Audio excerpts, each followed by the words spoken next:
નમસ્કાર, આપ જોઈ રહ્યા છો જેકેએસ ન્યૂઝ ગુજરાતી। ચુડા તાલુકાના મોજીદડ ગામે ભવ્યાતિ ભવ્ય શાકોત્સવ ઉજવાયો હતો। મૂળી સ્વામિનારાયણ મંદિરના હરિપ્રકાશ સ્વામીજીની વિશેષ ઉપસ્થિતિમાં તથા આજુબાજુના પ્રદેશના સંતો અને હરિભક્તોની ઉપસ્થિતિમાં મોજીદડ ગામે શાકોત્સવનું આયોજન કરાયું હતું, જેમાં 1000થી વધારે હરિભક્તોએ રીંગણાના શાકનો મહાપ્રસાદનો દિવ્ય લાભ લઈ ધન્યતા અનુભવી હતી।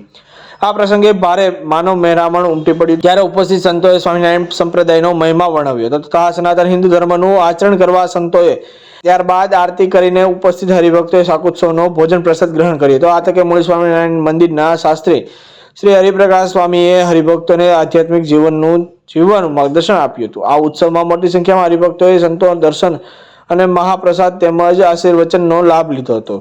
જેકેએસ ન્યૂઝ સાથે ભરતસિંહ પરમાર, સુરેન્દ્રનગર। અમદાવાદ ગાદીપતિ પરમ પૂજ્ય આચાર્ય શ્રી કૌશલેન્દ્ર પ્રસાદજી મહારાજશ્રીના સમગ્ર ધર્મકુળના રૂઢ આશીર્વાદથી મૂળી તાબાનું મોજીદડ ગામ આજે સ્વામિનારાયણ સંપ્રદાયનો શાકોત્સવ ભવ્યાતિ ભવ્ય સમસ્ત ગામના સાથ સહકારથી ઉજવવામાં આવી રહ્યો છે।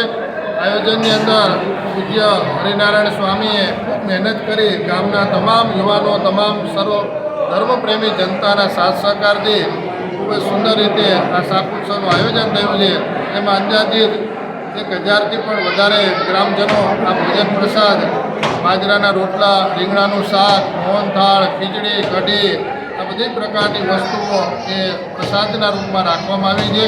જે અમારા ગુરુ શાસ્ત્રી સ્વામી નારાયણ પ્રસાદ દાસજી સ્વામીની પણ ખૂબ દરેક ભક્તોને રૂઢ આશીર્વાદ છે।